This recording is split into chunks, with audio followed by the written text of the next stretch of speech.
오늘 우리에게 주시는 하나님의 말씀은 골로새서 4장 7절부터 18절까지의 말씀입니다. 내 모든 사정은 두기고가 여러분에게 알려드릴 것입니다. 그는 주님 안에서 사랑하는 형제요, 신실한 일꾼이요, 함께 종된 사람입니다. 내가 그를 여러분에게 보내는 것은 여러분이 우리의 사정을 알고 마음의 위로를 받게 하려는 것입니다. 그리고 사랑받는 신실한 형제인 오네시모도 같이 보냅니다. 그는 여러분의 동향인입니다. 그들이 이곳 사정을 모두 여러분에게 알려드릴 것입니다. 나와 함께 갇혀있는 아리스다고와 바나바의 사촌인 마가가 여러분에게 문안합니다. 마가가 여러분에게 가거든 잘 영접하라는 지시를 여러분이 이미 받았을 줄 압니다. 유스도라는 예수도 문안합니다. 할례받은 사람들로서는 이들만이 하나님의 나라를 위하여 일하는 나의 동역자들이요, 나에게 위로가 되어준 사람들입니다. 여러분의 동향인이요, 그리스도 예수의 종인 에바브라가 여러분에게 문안합니다. 그는 여러분이 완전하게 되고 하나님의 모든 뜻에 확신을 가지고 서기를 기도하면서 늘 여러분을 위하여 애쓰고 있습니다. 나는 그가 여러분을 위하여 그리고 라오디게아와 히엘라볼리에 있는 사람들을 위하여 수고를 많이 하고 있음을 증언합니다. 사랑하는 의사인 누가와 데마도 여러분에게 문안합니다. 라오디게아에 있는 형제 자매들과 눈바와 그 부인의 집에서 모이는 교회에 문안해 주십시오. 여러분이 이 편지를 읽은 다음에는 라오디게아 교회에서도 읽을 수 있게 하고 라오디게아 교회에서 오는 편지도 읽으십시오. 그리고 아키뽀에게 주님 안에서 받은 직분을 유의하여 완수하라고 일러주십시오. 나 바울이 친필로 문안합니다. 내가 갇혀 있음을 기억하십시오. 은혜가 여러분에게 있기를 빕니다. 자, 이제 골로새서의 마지막 설교가 되겠습니다. 오늘 이 말씀을 통해서 여러분의 하나님의 나라를 바라보는 눈이 활짝 열려지게 되기를 축복합니다. 이 골로새서 마지막 부분은 사도 바울이 자기와 함께 동역하며 감옥에까지 같이 갇혀 있었던 이들을 한 사람 한 사람씩 소개하는 정말 마지막 인사와 같은 부분입니다. 그런데 이 말씀을 준비하면서 사도 바울이 한 사람 한 사람 이름을 거명한 이들이 얼마나 소중한 분들인지 저는 정말 말할 수 없는 은혜를 받았습니다. 골로새서의 마지막 결론이고 가장 강력한 메시지라는 것을 깨달았습니다. 말씀을 읽어보면 사도 바울의 동역자들이 그 이름이 이렇게 거명되는데 어떤 사람은 이름만, 어떤 사람은 그저 한두 줄 그 사람에 대한 기록이 담겨져 있습니다. 사실 한 사람의 인생이라는 게 얼마나 다양하고 많은 일들이 있습니까? 저 책을 써도 몇 권을 써도 될 만큼 우리 인생이 다 그렇게 복잡한데 성경은 한두 줄로 그 사람의 인생을 딱 정리해 두고 있습니다.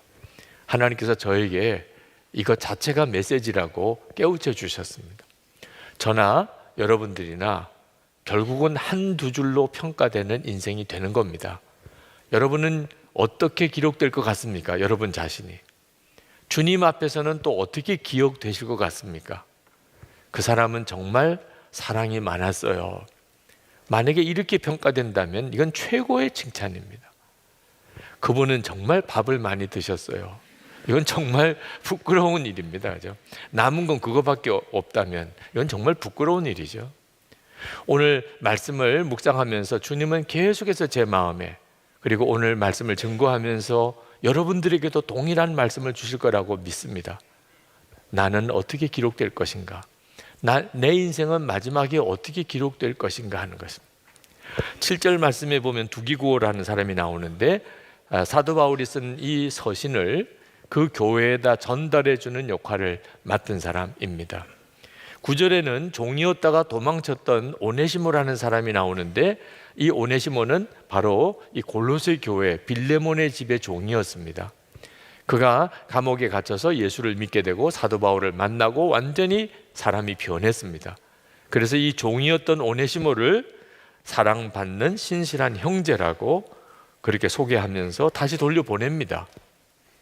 예수 그리스도 안에서 이 버림받은 종, 또 죽을 수밖에 없는 종이 신실한 사랑받는 형제가 되어지는 역사가 복음의 능력입니다.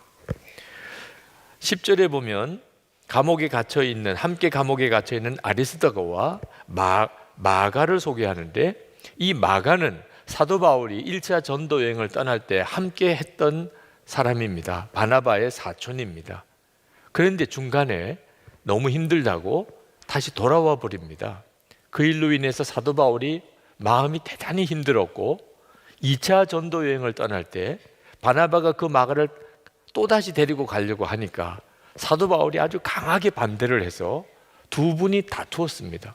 결국은 사도 바울과 바나바가 따로 팀을 구성해서 전도 여행을 떠나야 했을 정도로 사도 바울에게는 대단히 마음 아프게 한, 정말 힘들게 한 사람이 마가였습니다.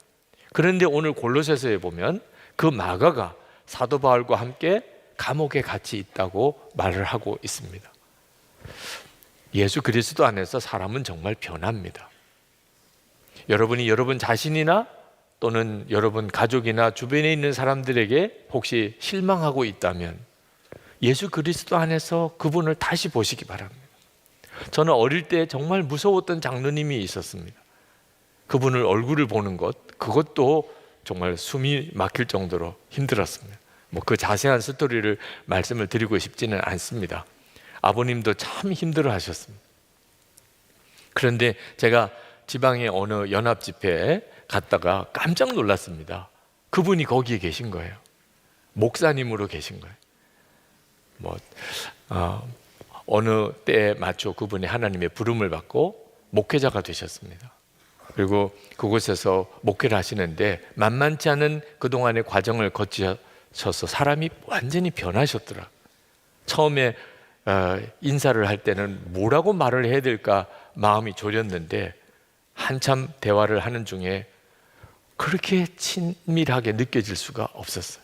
그 어릴 때 그 상처가 오히려 정말 신비한 어떤 친밀감으로 바뀌는 것을 보았습니다. 주 예수 그리스도 안에서 우리가 있다면 사람은 반드시 바뀝니다. 11절에 보면 유스도라는 사람이 나오는데 유대인입니다. 아리스다고나 마가나 다 유대인입니다. 유대인이 예수님의 부활의 증인이 되고 하나님의 나라 복음의 운동에 참여한다는 것은 그건 엄청난 희생을 각오해야 하는 것입니다. 가족, 친척들에게 완전히 버림받아야 되고 그 지역사회 공동체에서 유대인 공동체에서 완전히 쫓겨나야 되는 것입니다. 그런데 사도 바울에게는 정말 순전한 유대인들 중에 할례받은 사람들 중에 하나님 나라 운동에 함께했던 유스도 같은 사람이 있었습니다. 그래서 그는 그로 인해서 큰 위로를 받았다고 그렇게 고백을 합니다. 12절에 보면 이 골로새서를 쓰게 만든 에바브로라는 사람이 나오는데 그는 골로새 교회의 설립자입니다. 그가 로마에 있는 사도 바울에게 찾아와서 골로새 교회의 여러 형편을 이야기하고 골로새 교회를 위해서 함께 기도하다가 사도 바울이 골로새에 편지를 쓰게 된 겁니다. 14절에 보면 누가복음의 저자인 누가가 같이 있었고 데마라는 사람이 언급이 됩니다. 근데 이 데마는 참 생각을 많이 해야 될 사람입니다. 왜냐하면 나중에 데마는 세상을 사랑하여 사도 바울을 떠나게 되었습니다. 디모데후서 4장에 보면 데마가 세상을 사랑하여 나를 떠났다고 그렇게 언급됩니다. 자, 여러분, 세상에 살지만 세상을 사랑하게 되는 것은 정말 두려운 일입니다. 세상을 사랑하게 되면 결국은 아무리 예수 그리스도의 복음을 듣고 하나님의 나라에 대해서도 알아도 결국은 그렇게 떠나게 됩니다. 예수님에게 찾아와서 영생을 구했던 부자 청년이 그 재산을 가난한 사람에게 나누어 주고 나를 따르라 말씀하실 때 결국 그는 다시 세상으로 돌아갑니다. 세상을 사랑하는 거죠. 여러분 안에 세상을 사랑하는 것이 예수 그리스도를 사랑하는 것으로 바뀌어지게 되기를 축복합니다. 그렇지 않으면 마지막에 결국은 무너지게 됩니다. 마지막으로 사도 바울은 골로새 교회 담임 목사 역할을 했던 아키포에게 이렇게 권면합니다. 17절에 주님 안에서 받은 직분을 유의하여 완수하라. 주님 안에서 받은 직분이라는 이 표현을 우리도 좀 정말 깊이 생각해 봐야 됩니다. 여러분, 주님 안에서 받은 직분이 있으십니까? 나는 없는데요. 이렇게 생각하시는 분들 이 자리에도 계실 겁니다. 아유, 목사님이나 선교사님이나 이런 분들이야 주님 안에서 받은 직분이 있겠지만 나야 무슨 직분이 있겠는가? 여러분, 그렇지 않습니다. 예수 믿는 사람이라면 다 주님 안에서 받은 직분이 있습니다. 본인이 그것을 받아들이지 않을 수는 있습니다. 주님은 주셨는데 본인이 받아들이지 않을 수도 있습니다. 여러분, 오늘 선교사 후원의 회원 모집을 이렇게 했는데 여러분 모두에게 주어진 주님의 초청입니다. 여러분이 선교사로 부름을 받지 않았다 하더라도 보내는 선교사 역할은 우리 모두가 다 맡아야 되는 일입니다. 그런데 신청하지 않는 분, 그건 나하고 상관없는 일이야. 나 그런 것까지 부담하기는 너무 힘들어. 여러 가지 이유 때문에 거절할 수 있는 거죠. 이게 얼마나 귀한 축복인 줄을 모르니까 하나님 주님 안에서 주어지는 직분을 내가 거절한 거죠. 지난 주일에는 저는 일본에 있었습니다. 일본에 있는 우리 형제교회 요코하마 영광교회 창립 20주년 예배와 집회 때 그 자리에 참석했습니다. 그때 그 일본 요코하마 영광교회 김경환 선교사님 후원 회원들 교우들이 같이 참석하셨습니다. 지금 이 예배 자리에도 계십니다. 그 집회 때 눈물바다였습니다. 선교사님이 감사 인사를 하시는데 다 울었고 심지어 막 통곡을 하는 사람도 있었어요. 그렇게 하나님의 은혜가 넘쳤습니다.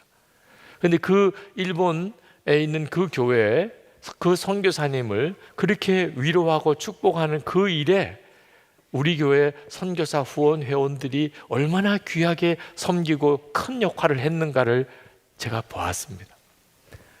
솔직히 얼마나 감사했는지. 그리고 함께 그 간증을 서로 나누는 시간에 정말 너무나 아름다운 고백들을 들으면서 제가 황홀했습니다. 우리 모두에게 하나님이 주신 사명입니다. 어느 선교사님이 현지에 나가 있는데 그 선교사님을 위해서 마음과 기도를 다하여 그를 섬기는 일은 우리 모두가 다 맡아야 할 일입니다. 주님 앞에 섰을 때 여러분들이 한평생 했던 일 중에 선교사 후원 회원 되는 일 그만큼도 큰 비중을 차지하는 일 쉽지 않을 겁니다. 교인들 중에는 그런 분이 있으십니다. 목사님, 제가 예수 믿기 전에는 친구도 많았고 함께 마음을 나눌 사람도 많았는데 내가 예수 믿고 난 다음에 교회 안에서 마음을 나눌 사람이 없어요. 그런 분들이 많습니다. 충분히 그 마음을 이해할 만합니다.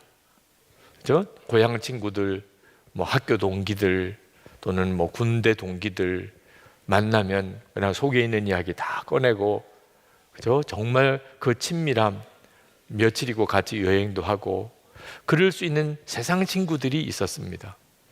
그런데 예수를 믿고 나니 그런 친구들 다 떨어져 나갑니다.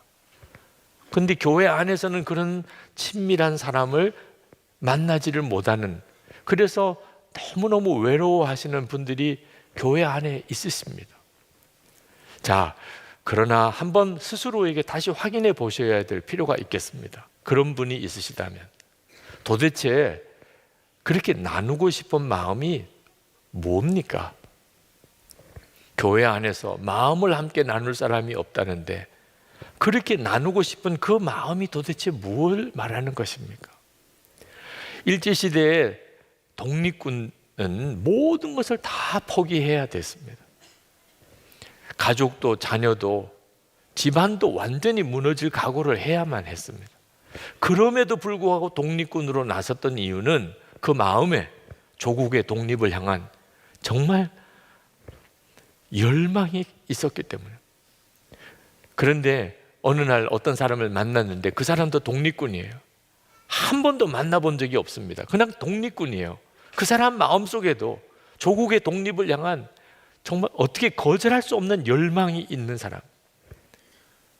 여러분 어떻겠습니까? 그 만남이 첫 만남이지만 그냥 끌어안고 그렇게 좋아할 것입니다. 마음을 나눈다는 건 이렇게 하는 거죠. 여러분, 우리는 하나님의 나라의 독립군들입니다. 예수 그리스도 그분을 우리 마음에 거하시게 영접했고 하나님의 나라가 이제는 내 나라가 됐습니다. 여러분이 정말 그 마음을 나누고 싶다면 많습니다. 처음 만나는 사람일지라도 정말 가슴을 열고 뜨겁게 끌어안고 눈물로 포옹할 사람 여러분 많습니다. 혹시 없으시면 저한테 연락하세요. 저하고 교제해요. 네. 제가 또 그런 분들을 소개해 드리겠습니다. 그런데 여러분의 마음속에 예수 그리스도에 대해서는 관심이 별로 없어요. 그냥 세상 관심만 많아요. 그런데 그 마음을 나누고 싶다. 그 교회 안에 큰일입니다. 그러면 세상으로 가득 찬 마음, 그 마음 나누는 것 때문에 성도의 교제가 있다면 그건 정말 난감한 일이죠. 여러분 안에 정말 예수 그리스도께서 거하시고 그리고 하나님의 나라가 여러분 안에 온전히 이루어졌다면 그러면 주님으로부터 오는 직분이 얼마나 귀한가 하는 것을 알게 됩니다. 주님으로부터 오는 직분은 고난을 각오해야 합니다. 세상에서는 귀하게 여기지도 않습니다. 그것 때문에 무슨 돈을 버는 것도 아니고 내가 뭐 이름이 나는 것도 아닙니다. 오히려 사람들로부터 손가락질 받는 것, 사회 부적응자라고 그렇게 멸시받을 각오를 해야 되는 것이 주님으로부터 온 직분입니다. 그래서 사도 바울은 유의하여 완수하라고 말씀한 겁니다. 정신 차리지 못하면 놓쳐버리니까. 뭐 돈 버는 것도 아니죠. 뭐 그렇다고 해서 세상에서 높아지는 것도 아니죠. 바빠 죽겠는데 뭐 이런 일 저런 일 주님을 위해서 일하라 그러면 부담만 되는 일이죠. 소홀히 하기가 딱 좋은 거죠. 그런데 주님 앞에 가보면 알게 됩니다. 그게 진짜였던 거예요. 먹고 사는 것을 위해서도 바쁜 일이 우리에게 있지만 지나고 난 다음에 보면 사실 그건 정말 주님께 믿고 맡기고 순종만 하면 될 수도 있었던 길이었어요. 거기에 목숨 걸 이유도 없었어요. 주님으로부터 받은 직분, 그거는 정말 영원히 남는 것이었어요. 근데 내가 그것을 내 스스로가 걷어차버린 것입니다. 그 심정을 여러분 이해하시겠습니까? 사실 당시 세계를 지배하던 로마 제국 안에서 사도 바울의 존재는 정말 미미했습니다.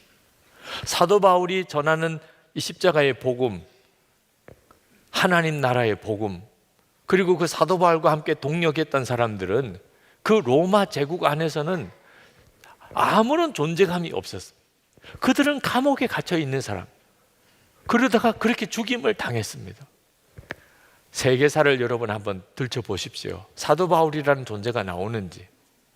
세계 역사에는 역사가들의 눈에 전혀 들어오지 않는 사람들이었습니다.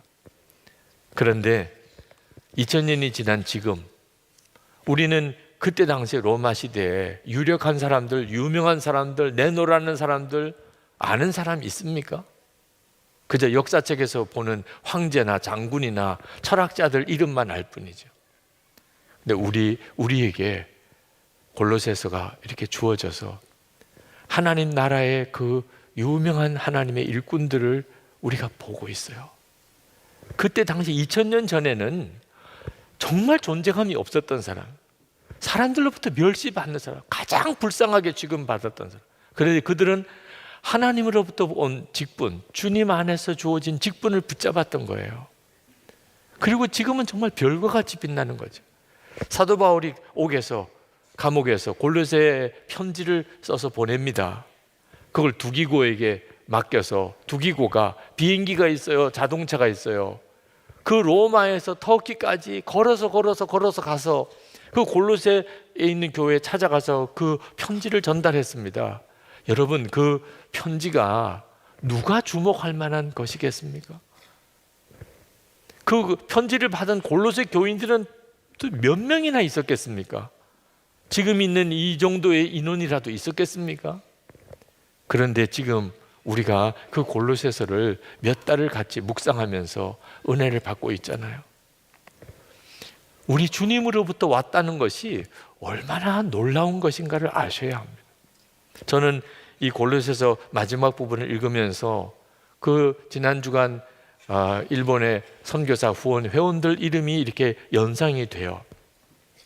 그 일본 선교사 후원의 그분들의 이름이 무슨 TV에 나왔습니까? 신문에 나왔습니까?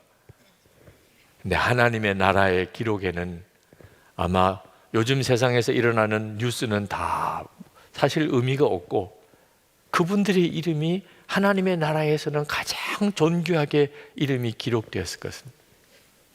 저는 여러분들에게 이제 다 그만두고 신학교 가라는 뜻으로 이 말씀을 드리는 게 아닙니다. 주님의 그런 부름이 있다면 가야 되겠지만 여러분의 가정, 여러분이 살고 있는 동네, 여러분이 다니고 있는 직장이 하나님이 여러분에게 주신 사명지인 것을 깨닫게 되는 것이 제가 소원하는 것입니다. 여러분 자신을 위해서, 여러분의 만족을 위해서, 여러분의 기뻐함을 위해서 존재하는 것에 대한 생각이 바뀌어서 하나님이 나에게 주신 사명지다.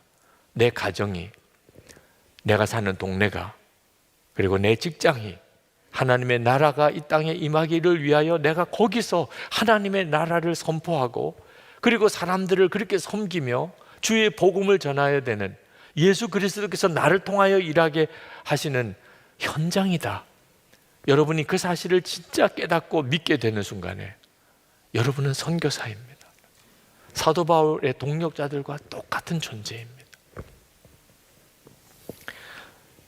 사도 바울은 마지막 인사에서 내가 갇혀 있음을 기억하십시오. 18절에 그렇게 마지막 부분에 그렇게 씁니다. 지금 사도 바울은 감옥에 갇혀 있습니다. 그리고 그 사도 바울의 동력자들도 일부는 감옥에 같이 갇혀 있고 일부는 주변에서 사도 바울을 돕고 있습니다. 자, 그런데 이걸 뭘 꼭 기억을 하라고 하실 이유가 뭐가 있는 것입니까? 여러분, 감옥에 간 게 뭐 자랑스럽습니까? 예수 믿으면 이렇게 감옥에까지 가야 되고 순교자의 그런 길을 가야 되는 거라고 한다면 여러분 전도가 잘 되겠습니까? 예수 믿으면 뭐 건강해지고 예수 믿으면 부자 되고 예수 믿으면 자녀도 잘 되고 그래도 예수 믿을까 말까 하는데 예수 믿으면 고난당하고 예수 믿으면 감옥 가야 되고 예수 믿으면 순교해야 되고 믿고 싶어도 오히려 거부감이 들 정도이지 않겠습니까? 그런데 왜 사도 바울은 그걸 기억하라고 하느냐 말이에요. 내가 이렇게 갇혀 있는 것을 기억하십시오. 왜 그렇게 말씀하냐는 거예요. 거기에는 까닭이 있습니다. 사도 바울이 어쩔 수 없어서 감옥에 들어가 있는 게 아닙니다. 사도 바울이 정말 그런 고난을 당할 수밖에 없는 운명이기 때문에 그런 어려움을 겪고 있는 게 아니라 그 말입니다. 사도 바울은 얼마든지 안 할 수 있었어요. 사도 바울과 함께 했던 동력자들 어쩔 수 없이 사도 바울과 함께 일했던 거 아닙니다. 얼마든지 그들은 나 안 해, 나 더 이상 이렇게 고생 안 해, 나 이제 집에 돌아갈 거야, 나 세상으로 돌아갈 거야, 얼마든지 그렇게 할 수 있었습니다. 누구도 붙잡을 수 없었어요. 마가가 그랬잖아요. 나 집에 돌아갈 거야. 그러고는 전도 여행 가다가 돌아와 버리고 말았습니다. 나중에 그가 다시 돌이켜서 사도 바울의 동력자가 됐지만 데마, 그는 마지막 순간에 사도 바울이 순교하기 직전에 나 이제 더 이상 당신 못 따라다니겠어, 나 이제 당신한테 실망했고 복음이라는 것도 나 믿어지지도 않고 나 이제 세상으로 가겠습니다. 세상으로 돌아가 버렸어요. 누가 말릴 거예요.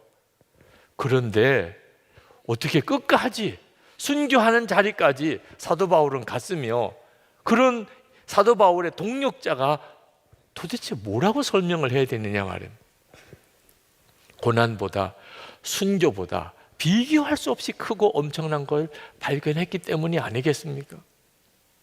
사람이 고난당하고 감옥 가고 순교하는 것, 그것을 뛰어넘을 수 있는 게 뭐가 있겠습니까? 그런데 그게 있으니까 얼마든지 돌아갈 수 있는데, 얼마든지 안 한다고 할 수 있는데, 나 예수 안 믿어 이러면 끝나는 문제인데 어떻게 그렇게 끝까지 갔냐는 거예요. 오히려 마음에 간절히 사모함이었습니다. 여러분도 뭔가 간절히 얻고 싶은 게 있으시지요? 어떤 곳에 가서 어떤 집을 마련하고 싶다, 어떤 차를 사고 싶다, 어떤 학교를 자녀를 들여보내고 싶다, 어떤 직장에 내가 들어가고 싶다. 여러분들도 다 그런 사모하는 게 있으시죠? 사도 바울도 있었어요. 그게 바로 고난당하는 거죠.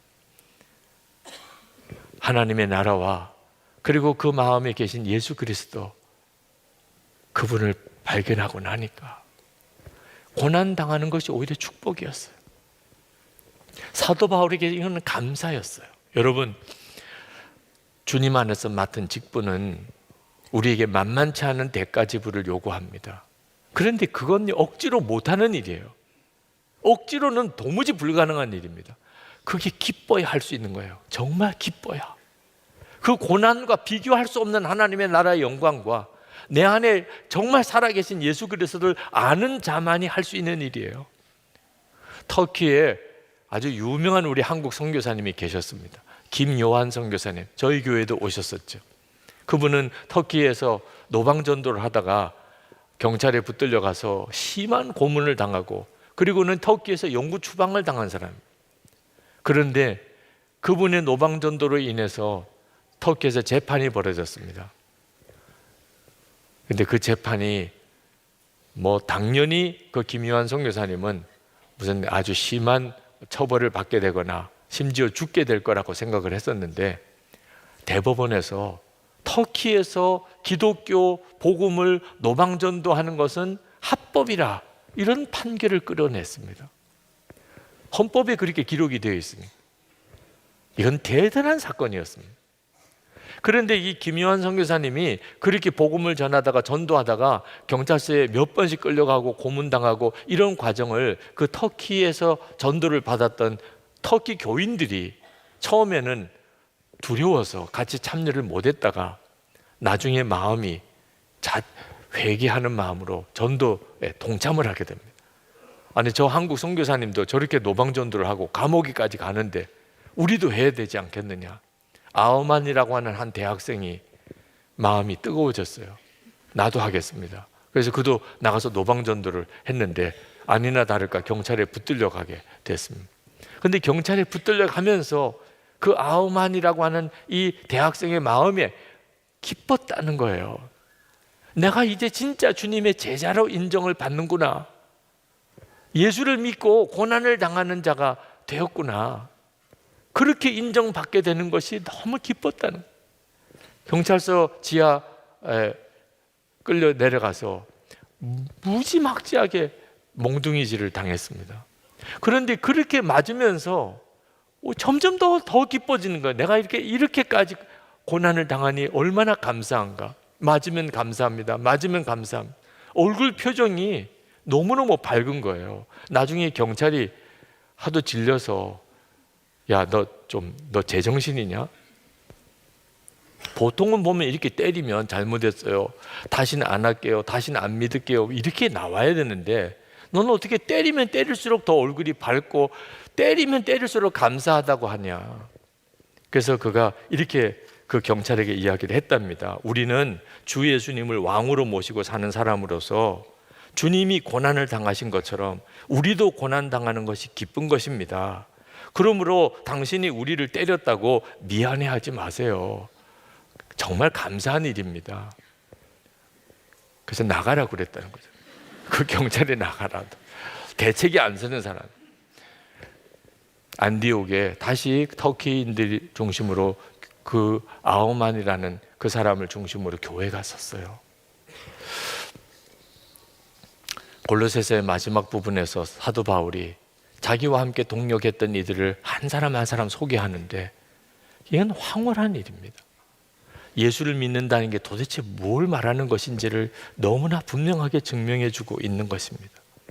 여러분, 하나님으로부터 여러분 받은 사명 정말 소중합니다. 놓치면 안 됩니다.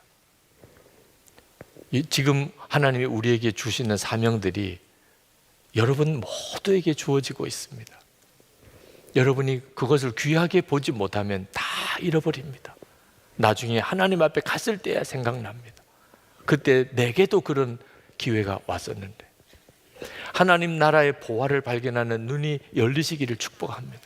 진짜를 붙잡으셔야 됩니다. 지금 우리 눈에 중요해 보이는 것이 하나님 앞에 갔을 때는 아무것도 아닌 것이 많습니다. 지금은 정말 하찮아 보이는 것이 하나님 앞에 갔을 때는 좀 보배 같은 일들이 너무나 많습니다. 때를 놓치면 안 됩니다. 어느 청년이 전도를 그렇게 받았는데 전도자에게 늘 그렇게 대답을 했습니다. 나중에 믿을게요. 나중에 나 예수 믿을게요. 지금은 좀 제발 내버려 두세요. 내 이 젊음을 예수에게 청춘을 바치기는 너무 아깝잖아요. 할 일도 많고 아직도 좀 내가 즐길 일도 많습니다. 어느 날 이 청년이 아파서 병원에 입원을 했습니다. 전도자가 그에게 꽃다발을 보냈는데 완전히 시들은 꽃다발을 보냈습니다.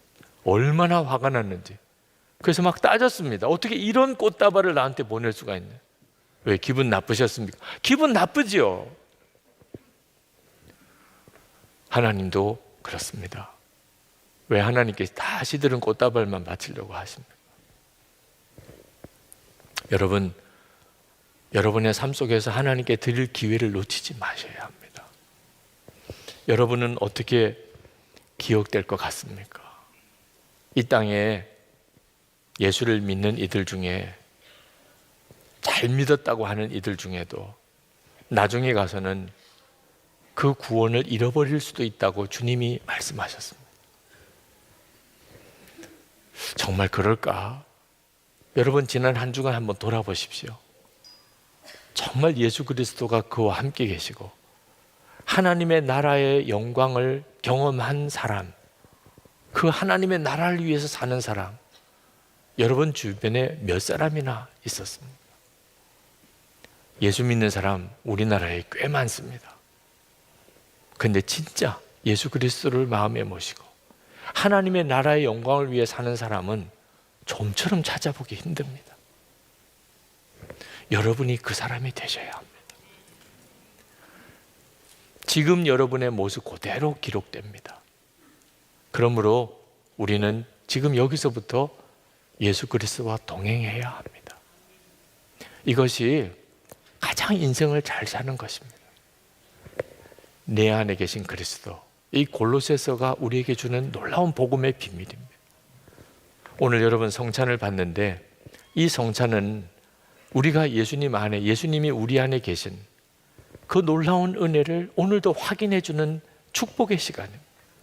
우리가 한 달에 한 번 성찬을 첫 주 드리는데 그것은 잊어버리지 않게 하기 위해서 그렇습니다. 오늘도 여러분 다시 하나님이 여러분에게 주님은 우리 안에 거하시는, 우리와 한 몸이 되셨다는 사실을 성찬을 통해서 다시 한번 우리에게 깨우쳐 주십니다. 우리가 할 일이 뭐죠? 내가 성찬 받은 사람이라는 걸 오늘 저녁에, 내일 아침에, 한 주간 내내 누구를 만나든 무슨 일을 하든 항상 기억하는 거죠. 나는 성찬 받은 사람이에요. 오늘 성찬 받고 나가는 길에 잊어버리시면 큰일 납니다. 그건 정말 성찬을 무시하는 거죠. 주님은 나를 위해서 살과 피를 주셨는데 그 살과 피를 먹고 마시고 우리가 할 일은 주님과 나는 그렇게 한 몸이 되었다는 걸, 누구를 만나든 무슨 일을 하든 항상 기억하는 것. 이 사람이 하나님의 나라를 사는 사람입니다. 영원히 하나님 앞에서 정말 별과 같이 기록될 사람. 이제 성찬을 받겠습니다. 여러분, 오늘 성찬의 중요한 기도 제목은 제가 이 성찬을 받고 그리고 영원히 잊어버리지 않게 하여 주옵소서. 내가 성찬을 받았다는 사실을, 가족을 만날 때, 직장 동료를 만날 때, 길거리에서 지나치는 사람을 만날 때, 혼자 있는 시간에라도 내가 성찬 받은 자임을 기억하게 하소서. 우리 다 같이 통성으로 기도하시고 성찬을 받겠습니다. 오늘 우리에게 주시는 하나님의 말씀은 에베소서 6장 1절에서 3절 말씀입니다. 자녀들아, 주 안에서 너희 부모에게 순종하라. 이것이 옳으니라. 내 아버지와 어머니를 공경하라. 이것은 약속이 있는 첫 계명이니 이로써 내가 잘되고 땅에서 장수하리라. 오늘은 부모 공경에 대한 말씀을 드리려고 하는데 사실 제 마음은 굉장히 힘이 듭니다. 제가 부모 공경에 대한 설교를 할 수 있을까? 어느 설교나 다 어렵지만 부모 공경에 대한 주제는 저에게 참 무거운 짐이 됩니다. 저는 저희 어머님이 제가 신학교 다닐 때 돌아가셨습니다. 제가 어머님이 돌아가실 때까지 한 번 따뜻하게 어머니 사랑합니다 이런 고백을 못했었습니다. 여러분들 중에도 혹시 이런 아주 표현이 잘 없는 그런 아들을 만약에 길러보셨다면 그러면 아마 저와 비슷한 아이도 있었을 겁니다. 어머님 돌아가시고 나니까, 그렇게 갑작스럽게 돌아가시고 나니까 어머니에게 사랑한다는 고백 한마디 하지 못하고 그렇게 어머니와 이렇게 사별하게 된 것이 얼마나 마음이 아픈지 몰랐습니다. 아마 천국에서 이 설교를 어머님이 들으시겠는데 너 말은 잘한다 이러실까 봐 걱정이 됩니다. 그러나 분명히 성경은 말합니다. 내 아버지와 어머니를 공경하라. 그렇게 우리에게 말씀합니다. 이 말씀은 어린 아이들에게 하는 말씀이 아닙니다. 어린 아이들은 부모가 야단을 치니까, 잘 안 하면 벌을 주니까, 그러니까 부모 말을 잘 듣습니다. 어릴 때는. 이 말씀은 부모 공경을 할 수도 있고 안 할 수도 있는 자유가 있는 어른들, 성인 자녀들에게 하는 말씀입니다. 여러분, 부모가 자녀에게 아무 말이나 다 할 수 있는 거 아닙니다. 아주 어릴 때나 그렇게 할 수 있는 겁니다. 자녀들이 조금 나이가 들기 시작하면 부모라도 말 못할 때가 많습니다. 속으로만 꽁꽁 앓고 말 못할 때가 많습니다. 자녀들이 이제 어지간히 나이가 들고 나면 그 다음부터는 자녀들 말 들어야 됩니다. 이제는 아주 자녀들한테 야단 맞는 부모도 많습니다. 잘못한다고. 그렉 맥도널드라는 분이 75세 노인이 쓴 산상수훈이라는 시에서 이렇게 썼습니다. 기분 좋은 얼굴로 찾아와 잠시나마 잡담을 나눠준 자에게 복이 있나니, 나더러 그 얘기는 오늘만도 2번이나 하는 것이라고 핀잔 주지 않는 자에게 복이 있나니.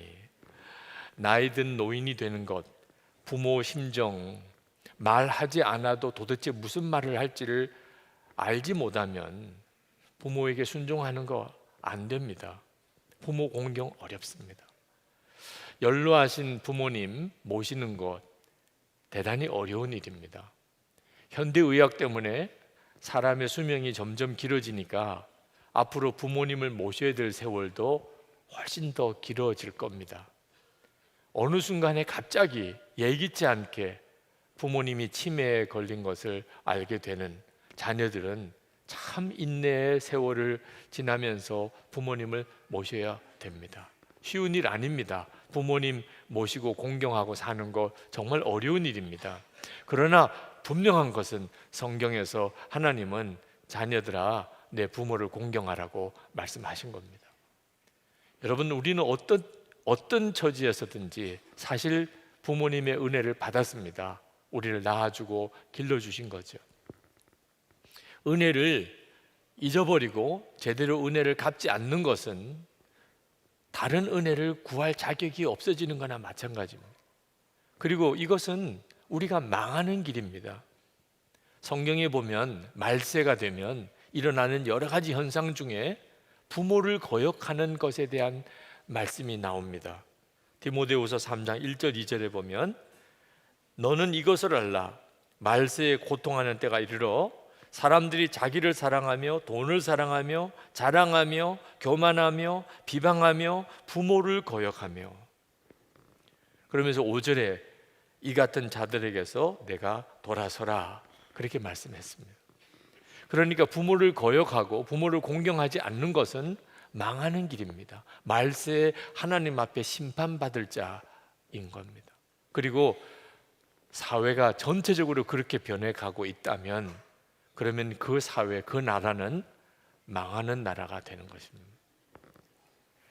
예수님 당시의 유대교 지도자들은 하나님에게 했다면 부모에게는 하지 않아도 된다, 그런 분위기가 있었습니다. 예수님은 아주 강하게 책망하셨습니다.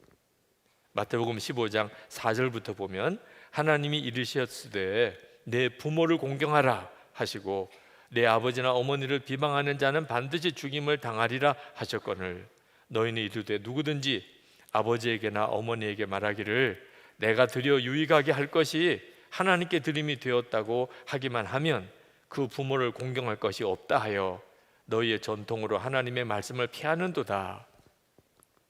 하나님을 위해서 했다면 부모에게는 소홀히 해도 괜찮다. 이건 예수님께서 대단히 강하게 책망하신 일이고 사실 그 점이 저에게 있어서는 가장 두려운 일이기도 합니다. 제가 목사로서 목회를 하고 또 주의 일을 해야 되는 것 때문에 부모님에게 소홀히 한 것은 없는가 돌아보면 정말 두려울 정도입니다. 물론 부모님들은 다 이해하십니다.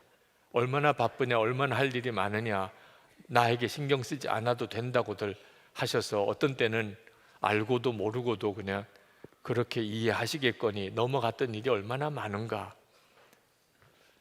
그러나 주님은 말씀하셨습니다. 어떤 일이 있어도 부모를 공경하는 일은 어떤 것도 대신할 수 없다는 것입니다. 저는 태어나자마자 큰아버님께 양자로 입양이 되었습니다. 그래서 저에게는 아버지도 둘이고 어머니도 둘이었습니다. 제가 철이 없을 때는 그게 자랑인 줄 알았습니다. 나는 아버지도 많다, 엄마도 많다. 듣는 사람이 아주 당황스러워하는 것을 이해를 못했습니다. 그런데다가 저희 어머님이 일찍 돌아가신 바람에 저에게는 새어머님까지 생겼습니다. 나이가 들면서 부모님을 모셔야 되는 일이 되면서 이 일은 저에게 정 큰 짐처럼 느껴지기도 했습니다. 왜 나는 유난히 이렇게 힘들어야 하나, 그런 생각도 했습니다. 제가 제 아내에게 너무나 감사한 것은 그런 참 힘든 저의 부모님과의 관계를 제 아내가, 사실 저보다도 짐은 제 아내가 더 져야 하는 거예요. 제 아내가 그 일을 아주 지혜롭게 믿음으로 기도하며 잘 감당해 준 일입니다. 저희 친부모님은 돌아가셨지만 저희 양부모님은 미국에서 생존해 계십니다. 연세가 많으시고 저희 부친이 이제는 걷지도 못하시고 음식도 제대로 못 드시는 상태가 되신 지 거의 1년이 가까워 갑니다. 근데 한 번도 찾아뵙지를 못했습니다. 전화만 드리기만 했지. 제 여건이 도무지 아버님 찾아뵐 여건이 아니었다고 생각했기 때문에 1년 동안의 스케줄이 다 짜여져 있는 입장이라 미국을 한번 갔다 오기도 쉬운 일은 아니었습니다. 지난 주간에 참 기가 막히게도 어느 해외 일정이 내년으로 미루어지는 일이 생겨서 한 주간이 비게 됐습니다. 이때 꼭 다녀와야 되겠다. 조금 무리스러운 일정이긴 하지만 미국을 가서 아버님을 뵙고 왔습니다. 그러지 않으면 오늘 설교 못할 것 같았어요. 도대체 부모를 공경하라고 제가 무슨 설교를 할 수 있겠습니까? 아버님을 뵙고 어머니를 뵙고 그렇게 좋아하시더라고요. 뭐 꼭 올 필요 없다고 그렇게 말씀하시더니 뵙고 나니까 그렇게 좋아하시더라고요. 그러면서도 또 이 어른들이 굉장히 당신 자신이 짐이 된 것에 대해서 미안해 하시더라고요. 제가 저희 아버님 어머님께 그럴 때마다 늘 말씀드립니다. 제가 복을 받을 길을 막지 말아주세요. 사실 그것은 제가 복을 받을 길입니다. 자녀가 부모에게 공경하고 부모를 잘 모시는 것은 자녀로서 복을 받을 길입니다. 많은 사람들이 무의식적으로 내가 자녀들에게 짐이 되기 전에 일찍 죽어야 될 텐데 그런 말을 합니다. 왜? 부모님을 모셔보니까 그게 얼마나 힘들고 어려운가를 다 경험해 봤기 때문에 내 아이들에게는 내가 그런 짐이 되지 말아야 되겠다는 생각이 드는 거죠. 충분히 이해가 되지만 그것은 하나만 알고 둘은 모르는 것입니다. 자녀들이 연로하신 부모님을 모시고 그리고 공경하여 순종하여 사는 것은 하나님께 복을 받는 길이라는 것입니다. 지난 환갑 때 저희 두 딸이 저와 제 아내와 함께 일본 여행을 준비해서 일본을 다녀왔습니다. 두 딸이 모든 일정을 준비하고 숙소를 예약하고 식당을 예약하고 여행 모든 경비를 다 부담해서 여행을 이렇게 다녀왔습니다. 저희에게는 좀처럼 잊지 않는 그런 특별한 온 가족 여행이었고 참 즐거웠고 너무나 정말 재미있는 여행이었습니다. 그러면서도 한편으로는 제 마음속은 대단히 불편하고 당황스러웠습니다. 내가 돈을 내야 될 텐데, 내가 데리고 다녀야 되는데, 내가 모든 걸 다 준비해 놓았어야 되는데 이제는 두 딸만 따라 다녀야 되는 겁니다. 앉으라 그러면 앉고 먹으라 그러면 먹고 너무 당황스러운 겁니다. 내가 벌써 이렇게 됐나, 이렇게 해도 되나, 아이들에게 너무 부담 주는 거 아닌가. 그런데도 계속 나보고 가만히 있으라는 겁니다. 그래서 기도했습니다. 하나님, 제가 정말 가만히 있어도 되나요? 하나님도 가만히 있으라고 그러시더라고요. 그래서 정말 두 딸이 하자는 대로 그렇게 여행을 하고 오면서 마음이 깨달아진 것이 있었습니다. 이 일은 저와 두 딸 간의 관계가 아니고 하나님과 우리 두 딸 사이의 문제라는 것입니다. 하나님께서 저희 두 딸에게 복을 주시는 놀라운 기회라는 것입니다. 부모에게 잘하는 것은 하나님께서 복을 주시겠다고 약속하신 거예요. 제가 이래라 저래라 할 영역이 아니라는 것입니다. 여러분, 하나님께서는 우리가 부모님에게 하는 대로 하나님께 하는 것으로 받겠다고 하셨습니다. 그러니 우리가 부모님에게 뭘 잘못하고 섭섭하게 해드리는 것은 대단히 심각한 문제가 되는 겁니다. 그것은 곧 하나님께 대한 문제가 되니까요. 특히 되갚아 주실 것이 없는 연로하신 부모님, 아무것도 없으신 부모님, 복덩어리입니다. 왜? 그 부모님에게 잘하면 하나님이 갚아주시겠다는 거예요. 여러분, 자녀들에게 잘하면 그건 하나님 복 주시겠다고 약속 안 하셨습니다. 왜? 그건 저절로 되는 거니까. 오히려 너무 지나쳐서 문제예요. 그런데 부모님에게 효도하는 것은 하나님께서 잘되고 땅에서 장수할 것이라는 약속을 덧붙여 주신 계명입니다. 왜? 저절로는 안 되는 일이니까. 여러분, 노후에 자녀를 잘 길러서 내가 좀 덕을 보겠다 이런 생각하시는 분들 착각해서 깨시기 바랍니다. 그 자녀들에게는 얼마나 무거운 짐인 줄 아십니까? 도대체 누가 누구를 책임져 줍니까? 자녀들 잘 길러서 자녀 덕 좀 보겠다고 했던 사람들 중에 실망 안 한 사람 없습니다. 우리는 자녀 믿고 사는 사람 아닙니다. 우리는 하나님을 믿고 사는 사람입니다. 정말 우리가 노후를 걱정한다면 부모님에게 잘해야 하는 겁니다. 그래야 하나님께서 갚아주시는 거죠. 부모님 모시는 일로 갈등하시는 분들이 있으실 텐데 부모님 모시기 바랍니다. 부모님을 여러분이 잘 섬기시기 바랍니다. 아주 그런 생각이 조금이라도 있다면 부모님을 내가 어떻든지 모셔야 되는데, 내가 부모님을 잘 섬겨야 되는데, 하나님 주신 생각입니다. 힘들겠지만, 쉬운 일 아닐 수 있지만 하나님이 힘 주십니다. 순종의 걸음을 내디디면 하나님이 하게 해주십니다. 그리고 정말 말할 수 없는 복을 우리에게 허락하십니다. 부모님에게 깊은 상처를 가진 사람이 의외로 많습니다. 깜짝 놀랄 정도로 많습니다. 나는 부모님에게 받은 거 없어요. 부모님은 나에게 상처만 주었어요. 그런 참 아픈 사연을 가지고 있는 사람 많습니다. 그런 성도에게 부모님을 공경하라는 것은 좀 너무 지나치고 또는 너무 잔인한 것처럼 느껴질 수도 있습니다. 근데 여러분 꼭 기억하십시오. 이거 반드시 해결해야 됩니다. 부모님과의 관계가 안 좋은 것은 그 부모님이 어떤 부모님이든지 간에 하나님과의 관계가 막혀 있는 겁니다. 하늘의 축복의 문을 닫아놓고 사는 겁니다. 하늘의 축복의 문이 닫혔는데 아무리 기도하면 뭐합니까? 아버지 노아가 술을 마시고 술이 취해서 하체를 드러내고 잠을 자는 그 부끄러운 장면을 본 셈과 야벳은 아버지 하체를 덮어드렸습니다. 아버지 허물을 가리워 주었습니다. 하나님께서 그 셈과 야벳에게 복을 주었습니다. 그런데 아버지가 하체를 드러내고 자고 있다는 것, 그 흉을 동네방네 다니면서 다 흉을 보고 돌아다니던 함은 저주를 받았습니다. 부모에게 대하는 태도가 그대로 하나님께서 당신을 향한 것으로 받으신다는 겁니다. 많은 사람이 이 사실을 잘 알지 못합니다.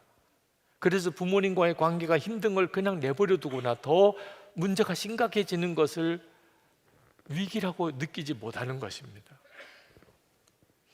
여러분 어떤 이유가 있든지 당장 지금 이 시간 예배가 끝나기 전에 여러분의 마음에서 부모님과의 관계가 해결되기를 축복합니다. 그것이 바로 여러분에게 복의 문이 활짝 열리는 것입니다. 하나님께서 우리에게 주신 은총 중에 가장 중요한 은총, 핵심이 뭔지 아십니까? 죄 사함을 주시는 것입니다. 미가서 7장 18절부터 보면 주와 같은 신이 어디 있으리까? 주께서는 죄악과 그 기업의 남은 자들의 허물을 사유하시며 인애를 기뻐하심으로 진노를 오래 품지 아니하시나이다.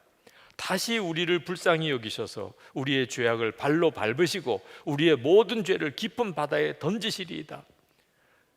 바로 이분이 하나님이십니다. 우리의 죄를 발로 밟으시고 깊은 바다로 던져버려 다시는 기억도 하지 않으시는 하시는 것이 우리를 향한 하나님의 사랑입니다. 그래서 독생자를 우리를 위해 보내주시고 예수님은 우리 위해 십자가에 그 피 흘려 죽으신 것입니다. 그렇게 우리는 죄 사함을 받았습니다. 그 결과가 무엇입니까? 하나님이 우리의 아버지가 되신 겁니다. 여러분 중에 나는 부모를 잘못 만났어 이렇게 생각하시는 분이 있으십니까? 오늘 그 생각을 십자가에 못 박으시기 바랍니다. 하나님이 아버지가 되셨는데 이제 뭐가 더 부모님 탓을 할 게 있습니까? 하나님이 내 아버지가 되셨는데 그분이 나를 그렇게 사랑하시는데 당신의 독생자를 십자가에 못 박을 정도로 나를 사랑하시는데 그렇게 사랑하시는 아버지 하나님이 내게 생겼는데 천지의 창조주신 하나님이 내 아버지신데 육신의 부모님의 허물 그걸 못 돕습니까?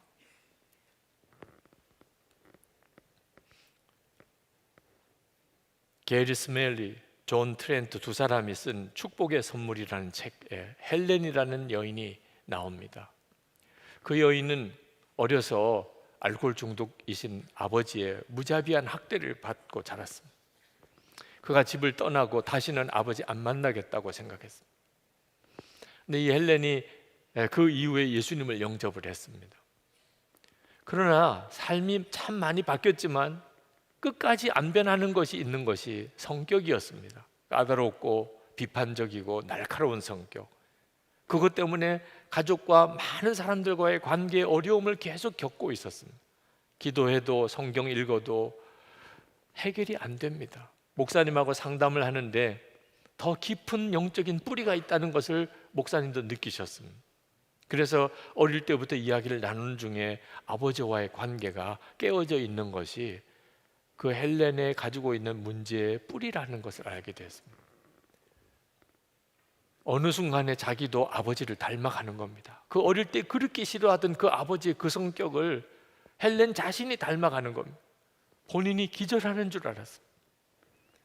아버지와의 관계를 어떻게 해서든지 해결해야 된다는 걸 알았습니다. 그래서 아버지에게 전화를 드리고 아버지를 찾아가게 됩니다. 문 현관에서 아버지를 어떻게 볼 수 있을까 만나면 나는 무슨 말을 할 수 있을까?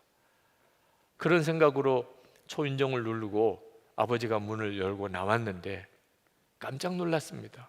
어릴 때 보았던 거인 같은 아버지가 아니었습니다. 너무나 왜소하고 초라한 노인이 눈앞에 나타났습니다.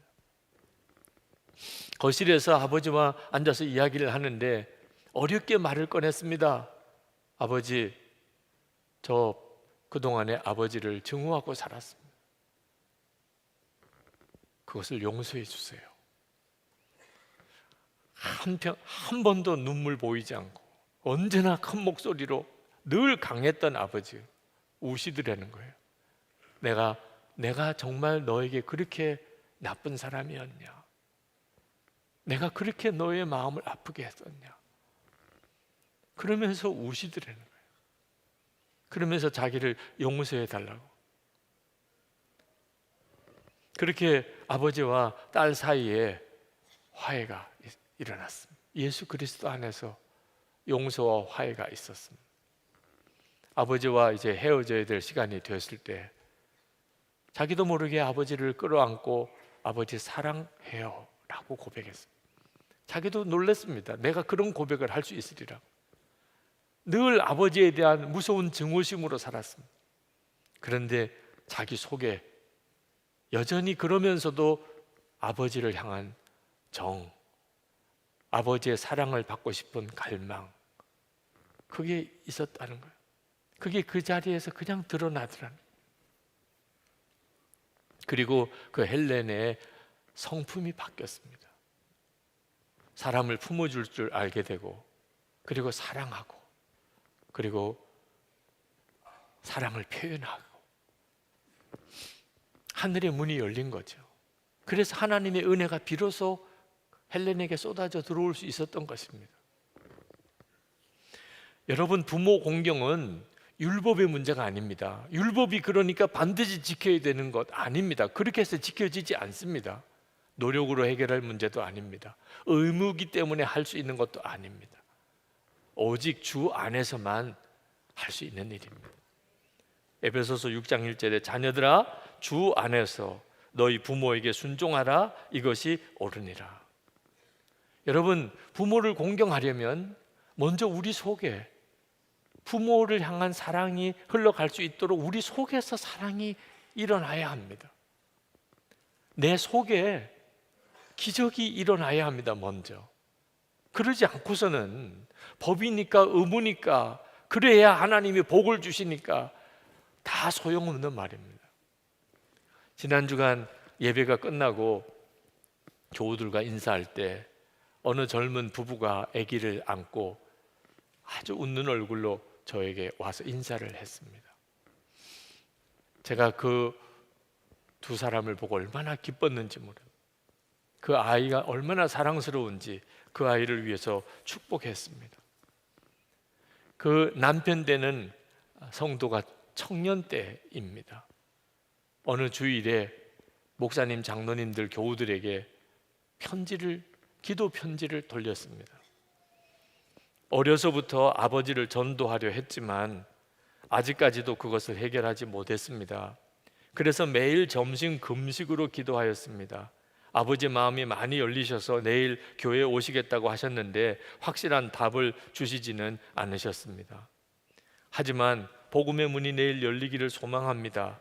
평생 제일 큰 소원입니다. 아버지가 교회 나오셔서 우리 가정이 믿음의 가정으로 주의 일 감당하기 원합니다. 우리 사랑하는 아버지를 위하여 기도해 주십시오. 부탁의 말씀입니다. 첫째, 기도문을 받으셨으면 꼭 저희 아버지 아무아무개를 위하여 기도해 주십시오. 둘째, 기도 후에 전화하셔서 내일 교회 오시기로 하셨다면서요. 잘하셨습니다. 내일 만나시지요 하고 반갑게 전화해 주십시오. 전화번호 땡땡땡입니다.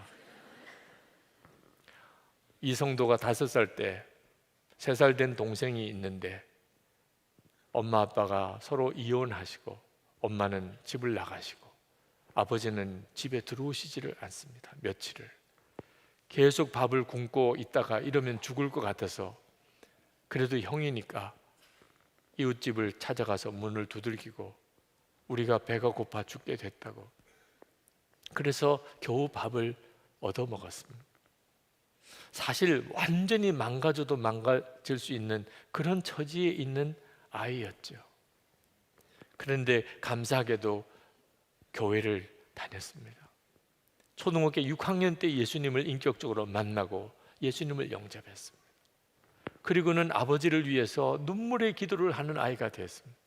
아버지의 영혼을 구원해달라고. 아버지가 술이 취해서 들어와서 쓰러져 주무시면 아버지의 머리를 붙잡고 아버지를 위해 기도했습니다. 아버지가 귀찮다고 이불을 뒤집었으면 그러면 아버지 발을 붙잡고 기도했습니다. 그런데 이제 군에 갈 때가 됐습니다. 군에 가기 전에 우리 아버지 정말 예수 믿으셔야 된다고. 그래서 기도 편지를 온 교인들에게 다 나누었던 겁니다. 어린 아이도 예수님을 영접하고 나면 그러면 그 속에서 생명의 역사가 뛰노네요. 사랑이 끓기 시작하네요. 그래서 어른들, 부모의 영혼을 구원할 수도 있게 되는 겁니다. 여러분이 먼저 예수님과 깊은 사랑을 나누셔야 됩니다. 부모님을 대하기 전에 먼저 주님과의 시간을 충분히 가지셔야 됩니다. 하나님께서 우리 가정에서 무엇인가를 역사하시려면 먼저 우리 속에서 무언가를 역사하실 수 있어야 합니다. 예수님 안에서 하나님이 아버지 되셨음을, 부모를 공경할 때 꼭 여러분 먼저 누리셔야 됩니다. 하나님이 내 아버지가 되셨다. 그 아버지 하나님의 사랑, 정말 상상이 안 되는 사랑입니다. 지금 주님은 우리 안에 오셔서 하나님의 아버지의 사랑을 계속 우리 가운데 느끼게 해주시고 계십니다. 사랑이 없는데 도대체 부모를 어떻게 사랑합니까? 내 속에 없는 사랑을 가지고 어떻게 부모를 사랑할 수 있습니까? 우리 안에 하나님의 사랑이 끓고 주 예수님께서 나와 함께 계심이 날마다 누려지면, 그러면 공경 못할 부모님 없습니다. 부모를 공경하라는 이 말씀은 사실 우리 자신이 정말 하나님의 사랑으로 절절 끓는지, 주 예수님과 그렇게 동행하며 그 기쁨으로 살고 있는지를 점검해 주는 말씀입니다. 우리가 사는 길입니다. 부모도 사는 길이지만 우리 자신도 사는 길입니다. 부모 공경 어쩔 수 없는 일, 반드시 해야 되는 의무, 이렇게 생각하지 마시기 바랍니다. 이것은 하나님의 말할 수 없는 축복, 우리를 살리시려고 하시는 하나님의 놀라운 은혜입니다. 이제 우리 같이 기도하십시다. 오늘 기도하실 때는 여러분의 부모님을 생각하고 기도하시면 좋겠습니다. 부모님과 사이에 혹시라도 조금이라도 막힘이 있나요? 오늘 주님 앞에 기도하면서 그 문제가 여러분 안에서 해결되기를 원합니다. 부모님이 돌아가셨나요? 부모님을 만나 뵐 수 없는 처지에 있으신 분이 있으시나요? 그렇다면 여러분 주변에 연세 많으신 연로하신 노인분들을 위해 기도하시기 바랍니다. 주 안에서는, 주의 한 가족들 안에는 다 우리가 다 부모와 자녀 관계입니다. 이 시간에 우리 기도하실 때 주님, 제 안에 하나님의 사랑, 아버지 하나님의 그 말할 수 없는 사랑이 제 안에서 풍성하게 누려지기를 원합니다. 주님을 바라보는 눈이 뜨이기를 원합니다. 그래서 제 안에 있는 이 은혜와 사랑을 부모님에게로 흘려보내게 되기를 원합니다. 기도하겠습니다. 은혜와 사랑이 충만하신 아버지 하나님, 놀라우신 하나님의 은혜를, 하나님의 놀라우신 하나님의 역사를 우리 가운데 더하여 주시기를 원합니다. 부모님과의 관계가 하나님 묶여있는 사람, 하나님 막혀있는 하나님의 성도들이 오늘 말씀 앞에서 주님 앞에 서게 되기를 원합니다. 해결받게 되기를 원합니다. 나의 주, 나의 하나님, 은혜 위에 은혜를 더하시고 하나님 역사를 더하여 주시는 아버지 하나님, 살려주소서, 건져주소서, 하나님 책임져 주소서, 하나님의 말할 수 없는 은혜로 책임져 주소서, 크신 은혜로 책임져 주소서, 하나님 역사를 더하여 주소서, 하나님 사랑하는 성도들 살리시고 건지시고 구원해 주소서, 하나님 하나님의 말할 수 없는 하나님 깊은 은혜 가운데로 인도해 주셔서 하나님 성도도 살고 교회도 살게 하시고 하늘의 축복의 문이 활짝 열려진 성도들이 하나님 사회 곳곳을 하나님 사회와 나라를 변화시키는 역사가 또한 일어나게 하여 주시기를 원합니다. 나의 주님, 나의 하나님, 놀라우신 하나님 은혜로 더욱 풀어져 주시기를 원합니다.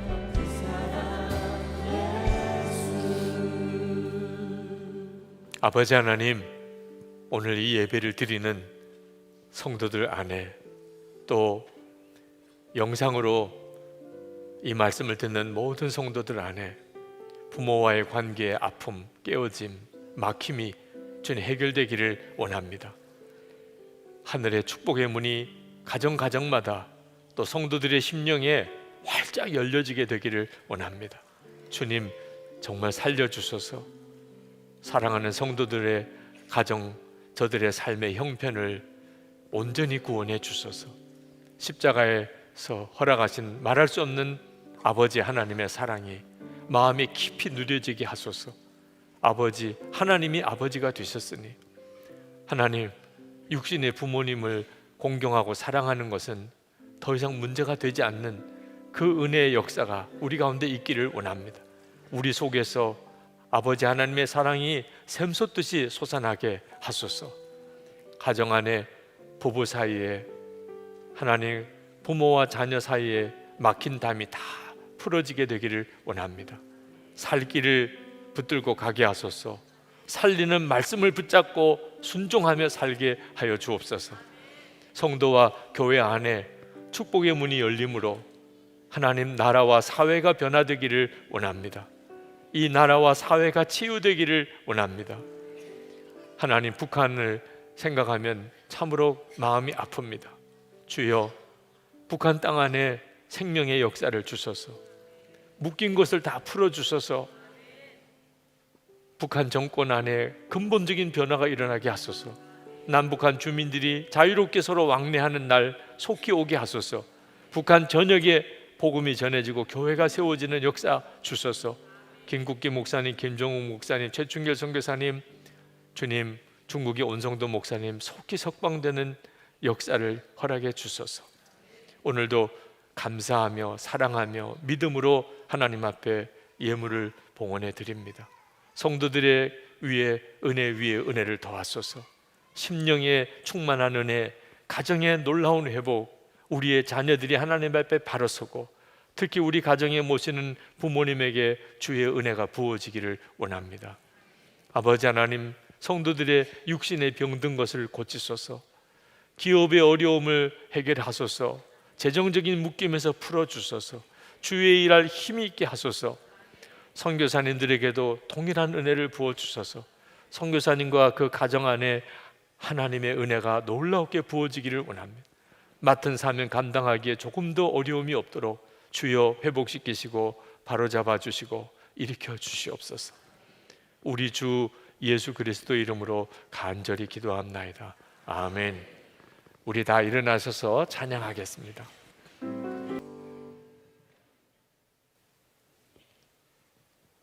주님을 사랑하고 또 부모님을 공경하기를 원하는 사랑하는 모든 성도들과 그 가정 위에 주 예수님의 은혜와 하나님의 사랑과 성령의 교통하심이 충만히 함께 하시기를 축원하옵나이다. 아멘. 오늘 우리에게 주시는 하나님의 말씀은 로마서 6장 8절부터 14절까지의 말씀입니다. 우리가 그리스도와 함께 죽었으면 그와 함께 우리도 또한 살아날 것임을 믿습니다. 우리가 알기로 그리스도께서는 죽은 사람들 가운데서 살아나셔서 다시는 죽지 않으시며 다시는 죽음이 그를 지배하지 못합니다. 그리스도께서 죽으신 죽음은 죄에 대해서 단번에 죽으신 것이요 그분이 사시는 삶은 하나님을 위하여 사시는 것입니다. 이와 같이 여러분도 죄에 대해서는 죽은 사람이요 하나님을 위해서는 그리스도 예수 안에서 살고 있는 사람이라는 것을 알아야 합니다. 그러므로 여러분은 죄가 여러분의 죽을 몸을 지배하지 못하게 해서 여러분이 몸의 정욕에 굴복하는 일이 없도록 하십시오. 그러므로 여러분은 여러분의 지체를 죄에 내맡겨서 불의의 연장이 되게 하지 마십시오. 오히려 여러분은 죽은 사람들 가운데서 살아난 사람답게 여러분을 하나님께 바치고 여러분의 지체를 의의 연장으로 하나님께 바치십시오. 여러분은 율법 아래 있지 않고 은혜 아래 있으므로 죄가 여러분을 다스릴 수 없을 것입니다. 아멘. 하나님의 말씀입니다. 자리에 앉으시겠습니다. 사망의 권세를 깨뜨리고 부활하신 주님을 찬양합니다. 저는 부활절에 오면 늘 두 마음이 묘하게 교차합니다. 하나는 믿지 않기가 더 어려운 예수님의 부활이 정말 역사적인 사실이라는 것으로 인한 감격입니다. 또 하나는 예수님의 부활을 믿으면서도 여전히 많은 그리스도인들이 좌절과 실패와 낙심에 사로잡혀서 살고 있다는 겁니다. 전혀 어울리지 않는 이 두 가지가 함께 있다는 것이 때때로 마음을 참 복잡하게 만듭니다. 사도 바울은 이런 놀라운 고백을 했습니다. 고린도전서 4장 8절 9절에서 우리가 사방으로 우겨쌈을 당하여도 쌓이지 아니하며 답답한 일을 당하여도 낙심하지 아니하며 박해를 받아도 버림받지 아니하며 거꾸로 뜨림을 당하여도 망하지 아니하고. 고린도전서 15장 55절에 가서는 사망아 너의 이기는 것이 어디 있느냐, 사망아 너의 쏘는 것이 어디 있느냐 라고 외쳤습니다. 이것이 예수님의 부활을 믿는 부활신앙을 가진 성도의 모습입니다. 저는 어려서부터 예수님의 부활하셨다고 믿었습니다. 그렇지만 제 삶이 사방으로 우겨쌈을 당하여도 쌓이지 않고 답답한 일을 당하여도 낙심하지 않으며 박해를 받고 거꾸로 뜨림을 당하여도 망하지 아니하는 삶을 살았다고 전혀 고백할 수는 없습니다. 사망아 너의 이기는 것이 어디 있느냐, 죽음 앞에서 그렇게 담대하게 외치지는 못했습니다. 예수님의 부활을 믿지 않았느냐? 그건 아닙니다. 예수님이 부활하셨다는 사실을 분명히 믿었습니다. 성도들도 함께 부활하는 것을 분명히 믿었습니다. 그런데도 부활의 능력으로 사라지지는 않더란 말입니다. 예수님이 부활하셨다는 사실을 아는 거하고 실제로 부활신앙으로 사는 거하고선 다르다는 사실을 알 수가 있습니다. 그러면 예수님의 부활을 직접 보지 못했기 때문에 그런 건가? 마태복음 28장에 보면 예수님의 무덤을 지키던 그 로마의 병사들이 대제사장이 큰 돈을 주고 거짓말을 지킵니다. 제자들이 시체를 훔쳐갔다고. 그게 자기들에게는 치명적인 죄가 되는데도 그 돈 때문에 우주 역사에 가장 신비롭고 놀라운 사건인 예수님이 부활하셨던 그날 그 자리에 있었던 증인이면서도 거짓말을 합니다. 예수님의 제자들도 예수님이 부활하신 것을 직접 만났고 예수님이 승천하신 것을 보았으면서도 그들은 다락방에 여전히 숨어 있었습니다. 예수님의 부활을 실제로 목격하고도 부활신앙으로 산다는 보장이 없다는 것입니다. 그렇다면 예수님의 부활을 보고도 그 정도밖에 안 되는 거라면 예수님의 부활을 전혀 보지 못한 우리가 어떻게 부활신앙으로 살 수 있는 겁니까? 그 비밀이 오늘 이 말씀 속에 나와 있는 겁니다. 오늘 말씀 8절에 보면 우리가 그리스도와 함께 죽었으면 그와 함께 우리도 또한 살아날 것을 믿습니다. 예수님의 십자가와 부활이 예수님만 죽고 다시 산 게 아니고 내가 죽고 나도 다시 산 사건이라는 사실을 정말 믿어질 때만 부활신앙으로 살게 됩니다. 여기에 우리가 그리스도와 함께 죽었으면 이라고 표현하는데 우리는 앞으로 죽을 사람이 아니고 이미 죽은 사람입니다. 과거로 표현하고 있습니다. 예수님이 십자가에 죽으실 때 나도 그때 죽었다는 것. 부활도 마찬가지입니다. 우리는 예수님이 재림에 오실 때 다 부활의 몸으로 일어나게 될 겁니다. 그러나 실제로 우리의 부활의 역사는 과거에 예수님이 부활하실 때 이미 우리 가운데 임했습니다. 부활하신 그 주님이 영으로 우리 안에 거하시게 되면서 우리는 부활의 능력으로 살게 된 겁니다. 부활의 주님이 영으로 그 사람 안에 사는 사람만이 예수님이 재림에 오실 때 부활의 몸으로 함께 일어나게 된다고 그랬습니다. 로마서 8장 11절에 말씀했습니다. 예수를 죽은 자 가운데서 살리신 이의 영이 너희 안에 거하시면 그리스도 예수를 죽은 자 가운데서 살리신 이가 너희 안에 거하시는 그의 영으로 말미암아 너희 죽을 몸도 살리시리라. 9절 10절 말씀에 보면 예수님이 부활하시고 난 다음에 4가지 놀라운 역사가 일어났다고 설명하고 있습니다. 첫째는 죽은 사람 가운데서 살아나셨고, 둘째는 다시는 죽지 않으시고, 셋째는 죄에 대하여 단번에 죽으셨으며, 넷째는 하나님을 위하여 사신다고 말씀했습니다.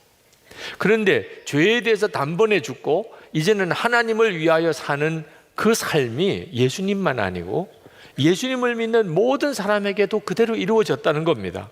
11절에 말씀합니다. 이와 같이 여러분도 죄에 대해서는 죽은 사람이요 하나님을 위해서는 그리스도 예수 안에서 살고 있는 사람이라는 것을 알아야 합니다.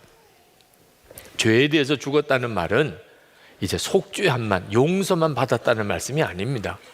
이제는 다시는 죄에 무너지지 않는, 죄에서 승리하는 삶을 살았다는 겁니다.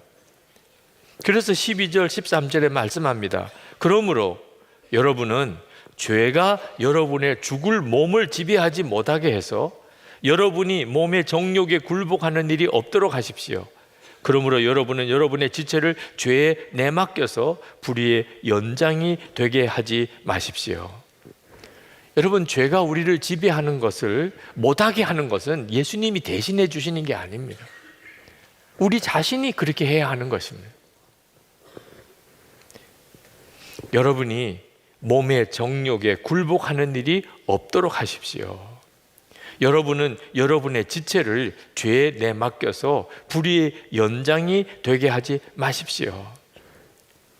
분명히 성경은 그렇게 우리에게 권합니다. 도대체 누가, 어떤 사람이 이렇게 살 수 있다는 말입니다. 딱 한 사람밖에 없습니다. 내가 이미 죄에 대해서 죽었고 주 예수님께서 내 주님이 되셨다 하는 사실을 분명히 믿는 사람만 이렇게 살 수 있습니다. 여러분, 어린아이라도 자기 집에 낯선 어떤 사람이 그냥 무조건 들어오면 아저씨 누구예요? 왜 우리 집에 들어오세요? 여기 우리 집이에요. 어린아이도 그렇게 말할 수 있습니다. 왜? 자기 집을 아니까요. 죄가 우리에게 역사할 때, 우리의 정욕을 통해서 우리에게 역사할 때, 나는 이미 죄에 대해서 죽은 줄로 아는 사람, 예수님이 내 주님인 것을 분명히 고백할 수 있는 사람은 죄야, 나는 이제 더 이상 너의 종 아니야, 내게서 떠나가, 그렇게 말할 수 있는 겁니다. 믿으니까. 내가 이미 죄에 대해서 죽었고 이제는 예수님 안에서 하나님을 위하여 사는 자가 되었음을 믿는 사람이 그렇게 할 수 있는 것입니다. 그러면 단순히 죄를 짓지 않게 될 뿐만 아니고 우리 자신을 하나님의 의의 도구로 바칠 수 있게 됩니다. 13절에 오히려 여러분은 죽은 사람들 가운데서 살아난 사람답게 여러분을 하나님께 바치고 여러분의 지체를 의의 연장으로 하나님께 바치십시오. 여러분, 부활신앙으로 사는 사람은 죽었다가 다시 산 사람으로 사는 겁니다. 여러분, 죽었다가 다시 산 사람의 심정이 어떤지 한번 상상해 보시기 바랍니다. 나는 죽었습니다. 그리고 다시 사는 겁니다. 이제는 가족들에게, 직장 동료들에게, 내가 만나는 모든 사람에게 내 안에 계신 예수 그리스도께서 하시고 싶은 말을 하고 예수님께서 하고 싶으신 일을 하면서 사는 겁니다.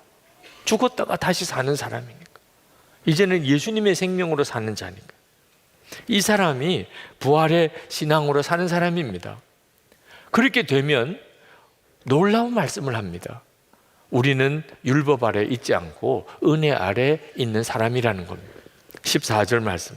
여러분은 율법 아래 있지 않고 은혜 아래 있으므로 죄가 여러분을 다스릴 수 없을 것입니다. 여러분, 이 구절은 정말 영원히 잊으시면 안 됩니다. 여러분이 율법 아래 있지 않고 은혜 아래 있다는 말은 무슨 뜻인 줄 아십니까? 여러분이 혹 죄를 짓는 일이 있다 할지라도 하나님은 더 이상 심판주가 아니시고 여러분의 사랑 많은 아버지가 되셨다는 것입니다. 여러분, 이보다도 더 놀라운 변화가 있겠습니까? 우리는 더 이상 죄의 종 아니고 죄에 대해서 죽었다는 말은 야, 이제 누가 도대체 죄 짓는 사람이야, 그걸 사람들을 살펴보라는 말 아닙니다. 죄 짓지 말아야지, 죄 짓지 말아야지, 항상 죄 짓지 말아야지, 이렇게 살라는 것도 아닙니다. 어느 신학생이 스스로 목숨을 끊었는데 이유는 음란한 죄를 도무지 떨쳐버릴 수가 없었기 때문에, 그 죄에 대한 강박관념으로, 죄책감으로 스스로 목숨을 끊는 일이 있습니다. 여러분, 이것은 우리가 죄의 종로로 하지 않고 죄에 죽었다는 믿음을 말하는 게 아닙니다. 그건 여전히 죄의 종로로 하고 있는 것입니다. 여러분, 죄 짓지 말아야지, 죄 짓지 말아야지 한다고 죄 짓지 않게 되는 게 아닙니다. 그러면 예수님의 십자가도 소용없죠. 그러면 우리는 어떻게 살라는 겁니까? 내가 이미 죄에 대해서 죽었다는 사실을 그냥 믿으라는 것입니다. 죄는 나에게 더 이상 권세가 없다는 것을 믿으라는 거예요. 이제는 예수님, 부활하신 그 주님이 내 생명이 되셨음을 믿고 그 주님을 바라보고 살라는 것입니다. 이것이 부활신앙입니다. 그렇게 되면 죄는 더 이상 우리를 다스리지 못한다는 거예요. 죄에 안 짓게 되고 안 짓게 되는 겁니다. 하나님을 위해 의의 도구로 그렇게 쓰임을 받게 되는 것입니다. 이것이 부활신앙의 핵심인 것입니다. 어떻게, 누가 도대체 이런 놀라운 은혜를 받으며 살 수 있습니까? 교회 다닌다고 누구나 다 그렇게 살 수 있는 거 아닙니다. 세례 받았다고 누구나 그렇게 산다는 보장이 있는 거 아닙니다. 교회에서 이런저런 직분을 맡고 있다고 이렇게 살 수 있다는 것도 아닙니다. 율법의 아래 있지 않고 은혜 아래 있는 사람은 어떤 사람입니까? 6절 말씀에 다시 거슬러 올라가야 됩니다. 우리가 그리스도와 함께 죽었으면 그와 함께 우리도 또한 살아날 것을 믿습니다. 예수 그리스도와 함께 죽었다는 것과 이제는 부활의 주님으로 산다는 것을 분명히 믿는 사람만 이제는 율법 아래 있지 않고 은혜 아래 있다는 것입니다. 사도행전 19장에 보면 스게와 제사장 스게와의 7 아들이 사도 바울 흉내를 냅니다. 예수님의 이름으로 귀신을 쫓아내려고 했습니다. 그때 그 악귀가 스게와의 7 아들을 억누르면서 내가 예수도 알고 내가 바울도 알지만 너희는 도대체 누구냐? 그래서 도망간 사건이 나옵니다. 여러분, 악귀가 예수도 알고 하는 말은 충분히 이해가 됩니다. 예수님 알겠죠. 그런데 바울도 안다는 말은 도대체 어떻게 해서 그런 거죠? 악귀가 어떻게 바울을 무서워합니까? 사도 바울이 늘 그렇게 고백했기 때문입니다. 이제는 내가 사는 것 아니요, 내 안에 그리스도께서 사시는 것입니다. 그러므로 악귀가 사도 바울을 볼 때 예수님을 보는 것입니다. 이제는 나는 예수님과 함께 십자가에 못 박혔고 이제는 내 안에 예수님이 사시는 것이라. 이 고백이 얼마나 놀라운 고백인 줄 아십니까?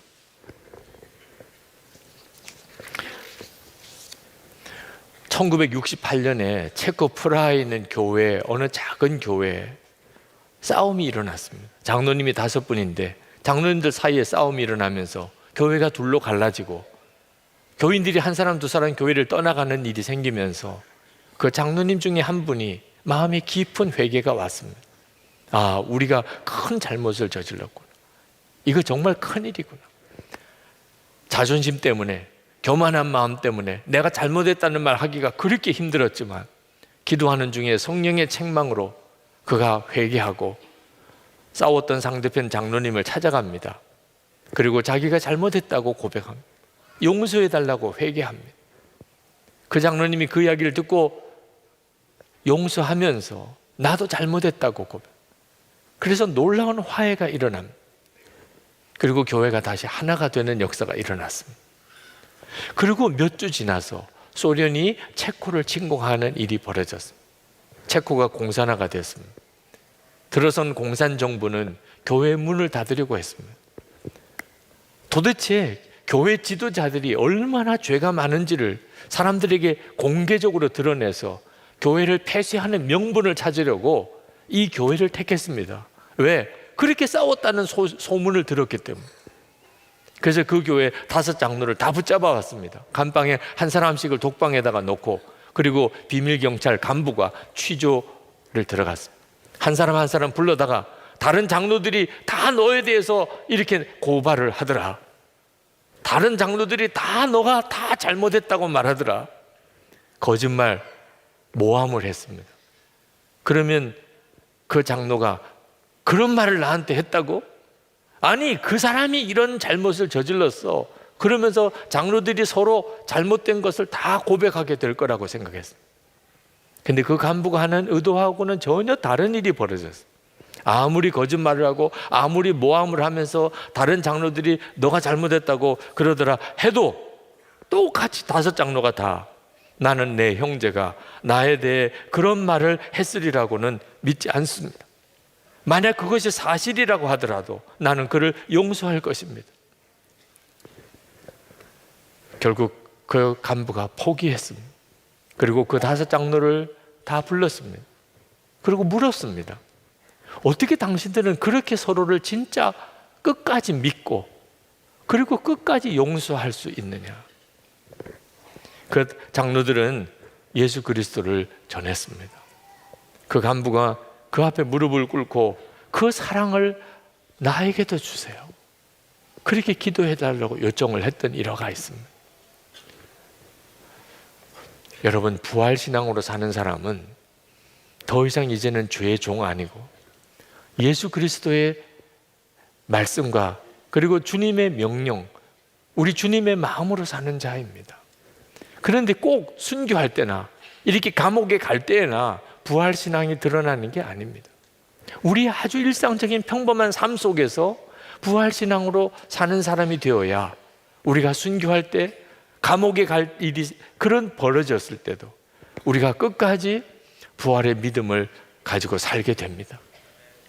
어느 젊은 목사님이 목회하는데 제일 힘든 것이 새벽기도였답니다. 그래서 아주 존경하는 선배 목사님을 찾아갔습니다. 목사님, 저는 새벽기도가 너무 힘든데 목사님은 어떻게 그렇게 새벽기도를 계속 하세요? 그랬더니 그 선배 목사님이 한참을 생각하면서 그런 이야기를 해 주었습니다. 내가 처음 전도사 때, 그때 아주 시골 교회, 작은 교회 전도사로 첫 목회를 시작을 했는데, 그때 마침 이제 대학원 공부를 같이 겸하고 있었기 때문에 늦게까지 논문을 쓰고 책을 읽고 하다 보면 새벽 기도가 너무 힘들었다는 거예요. 그래서 한 분 장로님이 계신 그 장로님에게 철없는 이야기를 꺼냈습니다. 장로님, 제가 공부도 해야 되고 설교 준비도 해야 되고 하다 보면 밤에 제대로 잠을 못 자는데 새벽 기도가 너무 어렵습니다. 우리 새벽 기도 안 하면 안 될까요? 장로님께서 그 전도사님의 그 철없는 이야기를 듣고 눈을 감고 한참을 생각하시다가 눈을 뜨면서 전도사님, 그렇게 힘드셨군요. 그러면 새벽 기도 하지 말지요. 그러고는 주일에 광고를 했습니다. 이제부터 내일부터 우리 교회는 새벽 기도 없습니다. 다들 장로님을 쳐다봤습니다. 장로님도 고개를 끄덕거리면서 그렇게 하자고 동의하니 교인들도 그냥 다 그렇게 하기로 한 겁니다. 그리고 그 교회는 새벽 기도회가 없었습니다. 해가 지나고 한참이 지난 다음에 이 전도사님이 여전히 교인들이 새벽 기도회로 모이고 있다는 것을 알았습니다. 알아보니까 장로님께서 교인들을 따로 모아놓고 그런 이야기를 했다는 겁니다. 우리 전도사님이 공부하느라고 새벽 기도하기가 너무 힘들어 하시니 공식적으로 하지 않는 걸로 하고, 그리고 우리끼리 모입시다. 그리고 장로님이 새벽 기도 인도를 하셨습니다. 우리 전도사님이 다시 새벽 기도 하신다고 하실 때까지 그냥 우리끼리 모이면 되잖아요. 그러면서 그 목사님이 그 이후에 자기는 한 번도 새벽 기도를 빠진 적이 없었다. 부활의 신앙으로 산다는 것은 우리의 삶의 모든 영역에 엄청난 변화를 가져옵니다. 이것이 진짜 예수님을 믿는 것입니다. 저는 해마다 부활절이 되면 부활의 증인 한 교우들을 여러분에게 설교 때 소개를 해왔습니다. 오늘도 그렇게 하려고 합니다. 최우영 집사님, 여러분에게 우리와 함께 신앙생활하던 그런 집사님이신데 여러분에게 부활의 증인으로 소개를 해드립니다.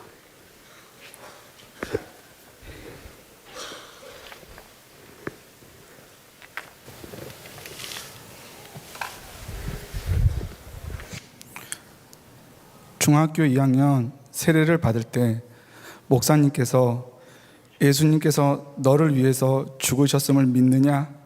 라고 물으셨을 때 아멘이라고 자신 있게 대답하며 예수님을 영접하였습니다.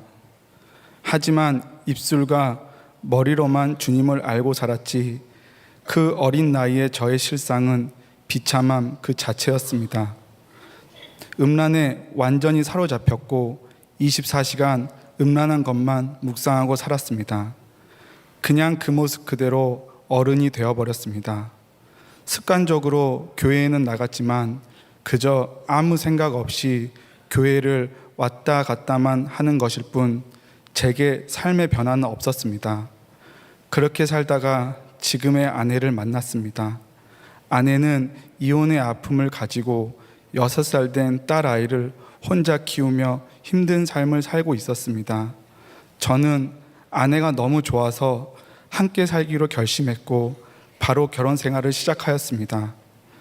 둘째 딸아이를 낳고 나름 안정적인 삶을 살아가는 것 같았지만 결혼 생활 중에도 저의 죄성은 여전했습니다. 아니 오히려 더욱 심해져 갔습니다. 계속해서 마음에 음란함을 품고 있었으며 또한 큰아이를 은근히 미워하며 괴롭혔습니다. 더 큰 문제는 내가 재혼 가정이란 사실이 너무나 창피했습니다. 교회에는 나가고 싶은데 재혼 가정이란 사실을 많은 사람들이 알게 되는 것이 죽기보다 싫었습니다. 그래서 이 교회 저 교회를 옮겨 다녔고 사람이 많지 않은 작은 교회를 찾아다녔습니다. 그런 삶을 살다가 5년 전 어느 날 갑자기 성경이 읽고 싶어졌습니다. 그래서 마태복음을 펼쳐 읽어 내려가다가 마태복음 5장을 읽을 때 주님께서 말씀으로 저의 삶을 비추셨습니다. 그 순간 온몸에 힘이 빠지며 감당할 수 없는 두려움이 저를 덮었습니다. 저는 지옥으로 가고 있었습니다. 주님 앞에 나갈 수도 없고 살려달라고 말할 수도 없는 죄인된 저의 모습을 보여주셨습니다. 지금 다시 생각해보면 그것은 저의 의지가 아닌 전적인 성령님의 역사였습니다. 그때부터 주님께 매달리기 시작했습니다. 그저 살고 싶었습니다. 다른 어떤 것을 생각할 겨를이 없었습니다. 그렇게 주님을 찾으면서 선한 목자 교회에 오게 되었습니다. 그리고 제 마음이 바뀌게 되었습니다. 가장 큰 변화는 저의 모든 예배가 달라졌습니다. 평생을 눈물 없이 살던 제가 찬양을 부를 때 눈물과 콧물로 얼굴이 범벅이 되었고 설교 말씀을 듣다가 눈물이 또 터졌습니다. 십자가만 봐도 눈물이요 예수라는 이름만 들어도 눈물이 났습니다. 새벽 기도와 금요 성령 집회를 참석하고 말씀을 보고 기도를 하면서 살려달라고 주님께 매달렸습니다. 담임 목사님의 도전으로 매일 예수 동행 일기를 쓰면서 정말 24시간 주님만 생각했습니다. 주님을 생각하지 않고서는 한순간도 살 수가 없었기 때문입니다. 그렇게 주님을 갈망하며 사는 중에 주님은 저의 모든 것을 바꾸어 놓고 계셨습니다. 먼저 큰딸 예은이에게 눈물의 사과를 하게 되었습니다. 그동안 미워했던 것을 용서해 달라고 무릎을 꿇고서 아이에게 용서를 구했습니다. 큰아이는 저의 가장 귀한 믿음의 동역자가 되었고 믿음이 없던 아내는 예배를 사모하면서 말씀을 묵상하며 살아갑니다. 또한 회사 모든 직원들 앞에서 나에게는 딸이 하나가 아니라 둘이다 라고 고백했습니다. 주님 앞에 단 하나라도 거짓된 삶을 남겨두고 싶지 않아서 여러분께 고백하는 것입니다 라고 고백했습니다. 죽기보다 싫은 감추고만 싶었던 저의 가정사가 오히려 더 알리고 싶은 마음으로 가득 차게 되었습니다. 평생을 가난하게 살며 기도만 하시던 아버지가 무능력해 보이고 미웠었는데 지금은 손에 가진 것 하나 없으면서도 예수 잘 믿어라 라고 말씀하시는 아버지가 세상에서 가장 훌륭하고 자랑스러운 아버지라는 것을 알게 되었습니다. 저는 평생을 음란함만 가득 품고 살고 24시간 음란만을 묵상했는데 지금은 24시간 주님만 묵상하게 되었습니다. 음란을 생각하는 것조차 너무나 괴로운 사람이 되었습니다. 여전히 제 안에는 연약함도 있고 아직 해결되지 않은 가정의 어려운 일들도 있지만 감사한 것은 그런 상황 중에도 주님이 가정 안에 평안을 주시고 가족 모두가 하나님의 계획하심을 기대하고 있다는 것입니다. 죄인 중에 괴수인 제게 친히 찾아오셔서 구원해 주시고 새 생명을 주신 주님의 은혜 너무나 감사합니다. 남은 평생 주님 안에만 머물겠습니다. 내 생명 되신 주님 사랑합니다.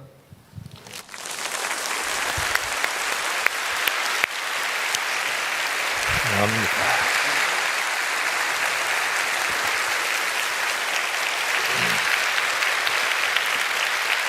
네, 간증해 주신 최우영 집사님 감사합니다. 근데 여러분, 이렇게 부활의 증인으로 서는 일은 참 외롭고 또 두려운 일입니다. 늘 교우들에게 증인으로 서도록 독려하지만 사실 증인의 자리에 서는 교인들을 보면 늘 마음이 조마조마합니다. 많은 사람들 앞에 서서 자기 자신의 삶을 내놓는다는 것은 사실 굉장히 고통스러운 일일 수도 있고 또 정말 위험할 수도 있는 일입니다. 여러분, 최우영 집사님만 부활의 증인으로 그렇게 서도록 하고 여러분은 그저 구경만 하시겠습니까? 최우영 집사님, 저도 부활의 증인입니다. 같이 서주는 일이 필요합니다. 여러분, 우리가 사는 세상은 굉장히 어둡습니다. 한두 사람이 부활의 증인으로 촛불로 일어선다고 해결될 상황이 아닙니다. 그리고 그저 한두 사람 부활의 증인으로 서는 것은 금방 쉽게 사그러져 버리고도 맙니다. 함께 서야 합니다. 여러분, 핍박을 당할 때, 예수님을 부인하라고 할 때, 여러분, 나는 부활의 증인입니다. 어떤 어려움을 겪는다 하더라도, 순교할지라도 나는 부활의 증인입니다. 그렇게 할 수 있어야 하잖아요. 그러려면 지금 가족들 앞에서, 친척들 앞에서, 직장 동료들 앞에서 내가 부활의 증인입니다 라고 설 수 있어야 합니다. 지금 할 수 없다면 순교의 상황에서는 도무지 불가능한 일입니다. 여러분, 오늘 부활절 설교를 마치고 기도하는 시간에 최우영 집사님, 나도 부활의 증인입니다. 이미 예수님과 함께 나는 죽었고 부활의 주님이 내 생명이십니다. 나도 그렇습니다. 여러분이 그렇게 나도 증인으로 함께 서겠습니다 라고 그렇게 고백할 수 있는 분은 자리에서 일어나시기를 바랍니다. 우리 함께 서야 합니다. 부활의 증인으로 함께 서면, 그러면 우리도 살고 다른 사람도 살립니다. 우리가 오늘 부활절 예배를 드리고 하나님 앞에 나도 부활의 증인이라는 고백을 올려드리는 시간을 가지면서 예배를 마치려고 합니다. 찬양을 함께 드리고 그리고 기도하겠습니다.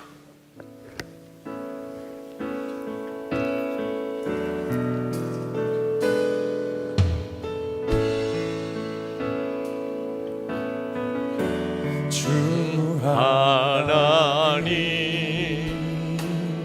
독생자 예수 날 위하여 오시었네. 내 모든 죄 다 사시고 죽음에서 부활하신 나 부활의 증인입니다. 어디서든지 제가 이렇게 담대하게 부활의 증인으로 그렇게 일어서겠습니다. 이미 예수님과 함께 죽었음을 정말 믿고 주 예수님, 부활의 주님이 내 안에 생명 되셨음을 또 분명히 믿고 고백하며 살겠습니다.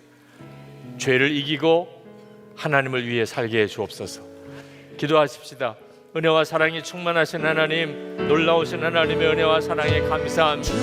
하나님, 우리 주의 부활하심을 하나님 찬양하며 기뻐하며 감사하는 부활절 예배, 하나님 저희들이 주의 하나님 말할 수 없는 부활의 영광 가운데 거하게 하시니 감사합니다. 하나님, 주님이 부활하신 것처럼 우리도 이미 부활의 능력으로 살고 있음을 찬양합니다. 우리 가운데 오셔서 우리를 변화시키시고 주님의 마음을 부어주시고 주님의 말을 하게 하시고 주님의 하실 일들을 하나님 하는 의의 도구로 쓰임받게 하시는 주님을 찬양합니다. 아버지 하나님, 부활의 역사와 하나님 그 놀라운 간증으로 살게 해 주옵소서. 어디서든지 주 예수님의 부활의 증인으로 그렇게 서게 하여 주시옵소서. 주님, 하나님 감사합니다. 놀라우시네.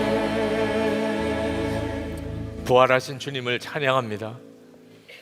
그리고 동일하게 저희들이 부활의 생명으로 살고 있음을 하나님께 감사드립니다. 이미 주께서 그 놀라운 일을 행하셨고 주님, 우리는 아멘으로 받습니다. 예수님과 함께 우리의 옛사람은 이미 죽었으며 우리는 더 이상 죄의 종이 아니며 죄의 지배 아래 있지 아니하며 율법 아래 있지 아니하며 하나님, 이제는 은혜 안에 살게 하시니 감사합니다. 부활의 주님이 우리 안에 계심을 이제는 분명히 확신하고 그렇게 고백하며 어디서든지 부활의 증인으로 서겠습니다. 하나님, 부활의 증인으로 서로 서면서 우리가 굳굳하게 믿음 안에 그렇게 서 있게 하소서. 그리하여 우리 주님의 오심을 맞이하게 하옵소서. 가정에서, 일터에서, 우리의 삶의 모든 현장 속에서 하나님, 부활의 믿음으로 살아가게 하소서. 오늘도 전심으로 하나님께 예배하며 우리의 마음과 사랑을 담아 예물을 주께 올려드렸습니다. 하나님을 영화롭게 하며 살기 원합니다. 하나님, 이처럼 감사와 사랑으로 또 하나님 앞에 온전히 헌신된 삶을 살게 하시고 복의 통로로, 은혜의 통로로, 도와주는 자로, 베푸는 자로, 사랑하는 자로 그렇게 살게 하옵소서. 오늘도 예배하고 돌아가는 모든 성도들의 머리에 주께서 안수하시고 저들의 연약한 육신을 치료하시고 가정의 완전한 회복, 천국 같은 가정을 주시고 기업을 일으켜 주시고 주의 일할 힘을 주옵소서. 부활의 생명으로 사는 성도들을 또 교회를 통하여 우리가 살고 있는 이 사회가 변화되기를 원합니다. 하나님의 나라로 바꿔져 가게 되기를 원합니다. 하나님, 북한에 있는 주민들에게 자유의 복음이 전해지기를 원합니다. 생명의 복음이 전해지기를 원합니다.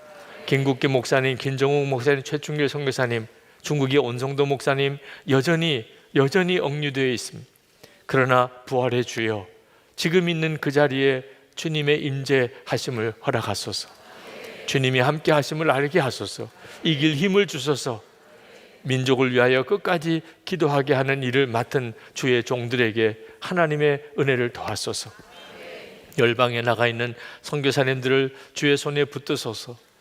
오늘 이 부활절 하나님, 선교사님들의 심령 안에 부활의 능력이 충만하며 선교사님의 가족들이, 선교사님과 함께하는 모든 성도들이, 그리고 세워진 교회 안에 하나님 부활의 은혜가 충만하게 하여 주시옵소서. 오늘도 부활절 예배를 하나님 앞에 올려드리며 그리고 부활의 증인으로 살기로 결단한 모든 성도들 위해 주 예수 그리스도의 은혜와 하나님의 사랑하심과 성령의 교통하심이 항상 함께 하시기를 축원하옵나이다. 아멘.